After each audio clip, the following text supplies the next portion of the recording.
Now, since the release of Ruin, we've been introduced to a new character named Maxis.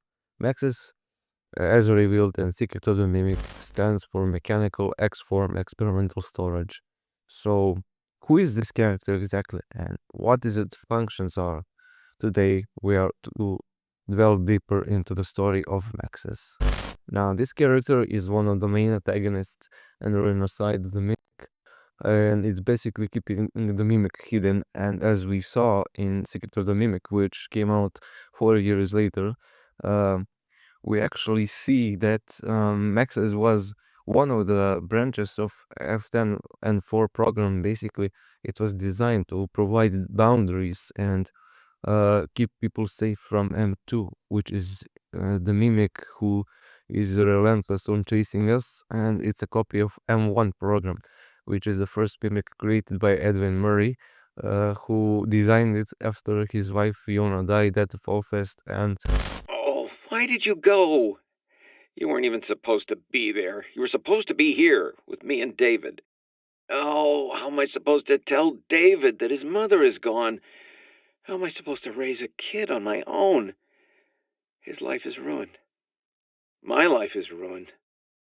Mimic was made after Fiona died during childbirth, but we are not going to focus on the books since the only that matters is solving the game's lore, and the only way to solve the game's lore is basically through the details of the game and biologic and rationality. So there are some things that will be confirmed in the next game or disproven as Scott has planned.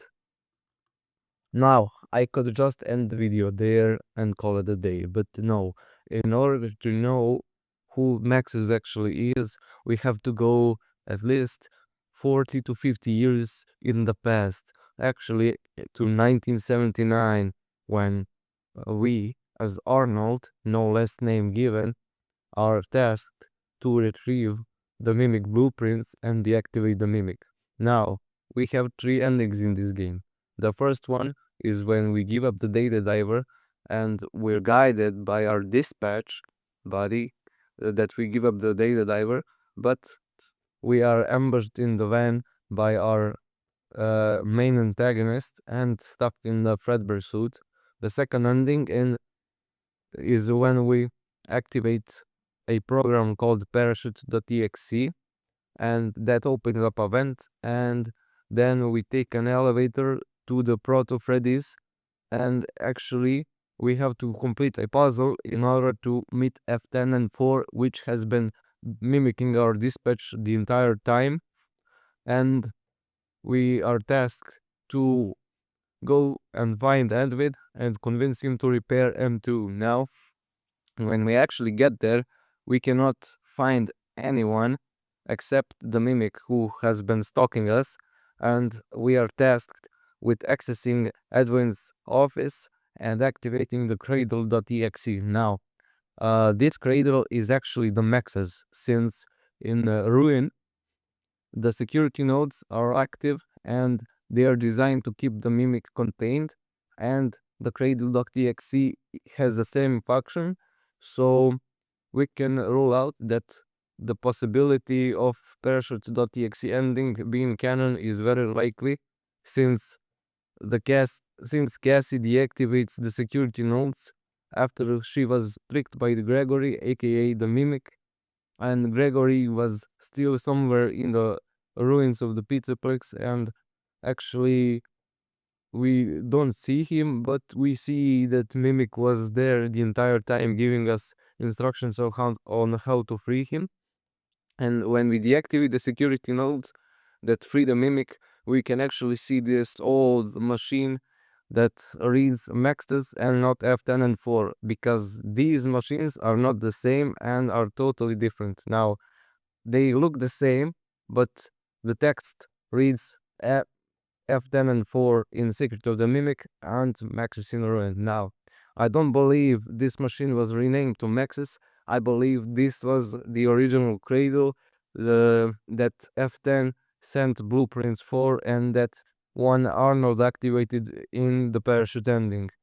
Now, since the cradle is designed to keep the mimic contained and the security nodes do that pretty much in ruin, we can conclude that Arnold was the one to activate cradle, and it stayed like that until Cassie deactivated it 50 years later. So we can rule out that the parish ending is the canon one, and that the Maxis is entirely different from the F10 machine.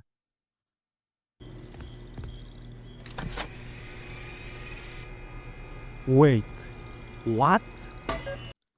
Now, you may be confused as to why the cradle.exe says Maxis number 1 when it should have been Maxis number 2.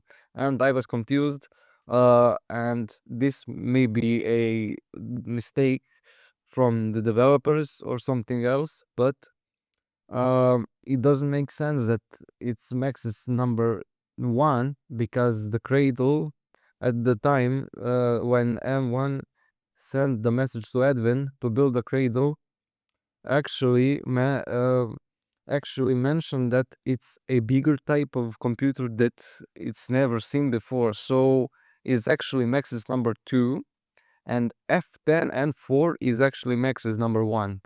So don't get confused. Reloading.